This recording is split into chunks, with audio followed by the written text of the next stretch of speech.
There's a deeply uncomfortable truth hiding inside nighttime on the savannah, one that most nature documentaries gloss over while filming dramatically shadowy predators. A sleeping human wasn't statistically an easy meal, not because humans were terrifying. Humans were slow, weak, and shaped like an inconvenient snack. But predators, as it turns out, are calculators, and the math on sleeping humans rarely worked out in the predator's favor. So why exactly did apex carnivores, animals that regularly killed animals stronger and faster than us, so often simply leave sleeping humans alone? The short answer is because we smelled weird, were loud in frustrating ways, and had accidentally discovered fire, which most animals found remarkably inconvenient.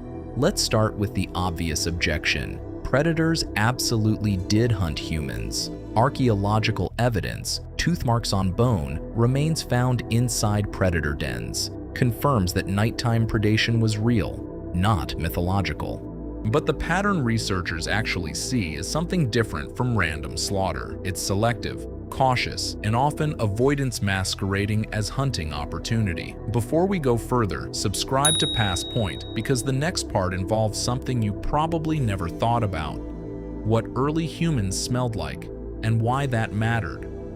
Smell is the predator's primary sense, and human smell was, frankly, weird.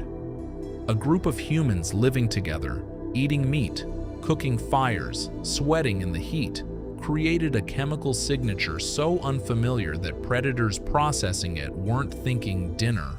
They were thinking, what is that? Unfamiliar smells are warnings to most carnivores, not invitations. Something that smells like nothing you've encountered before is either dangerous, poisoned, or not worth the investigation. Fire made this worse in the predator's favor, accidentally, because heat and smoke altered that chemical signature even further, making sleeping humans smell like a confusing combination of warmth, smoke, and not food we recognize. Then there's the actual problem fire solved, which was darkness. And darkness was exactly where predators had their advantage. But fires created a perimeter of light that most large predators, evolutionarily trained to approach from shadow, simply avoided. A lion that walks into firelight is trading its primary advantage, camouflage and surprise, for something that can burn. Mathematically, this is a terrible trade. If you're enjoying this deeply relatable human paranoia about fire safety, subscribe to Past Point because the next part involves noise, and it's the first documented time snoring actually saved lives instead of ending relationships. Noise worked against predators in ways you wouldn't expect. A sleeping group of humans is rarely silent. People shift, murmur, snore loudly enough to sound like a small engine failing, occasionally wake briefly and move around. This created an unpredictable acoustic environment that made stalking genuinely difficult. Predators rely on surprise. They're built for it, evolved for it, and it's the entire foundation of their hunting strategy. Remove surprise, and their success rate drops dramatically. A quiet, isolated, sleeping target is perfect. A noisy, twitching, occasionally groaning cluster of humans is a tactical nightmare. Group size amplified this advantage exponentially. A lone human sleeping was manageable prey.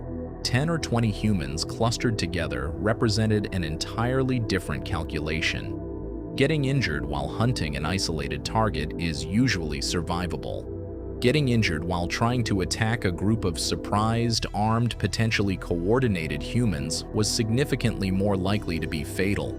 And that's where the actual genius of human nighttime defense lived. It wasn't individual strength, it wasn't courage, it was coordinated unpredictability enforced through pure numbers. Watch systems mattered enormously too.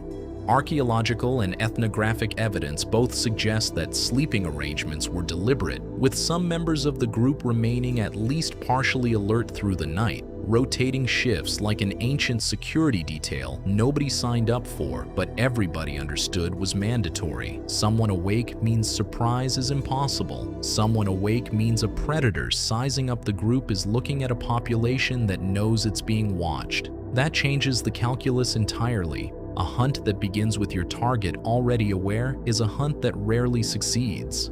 Put all of this together, and sleeping humans stop looking like vulnerable prey and start looking like a coordinated defensive system running constantly, relentlessly, night after night. Which brings us back to that uncomfortable truth. Predators didn't avoid sleeping humans out of respect or fear.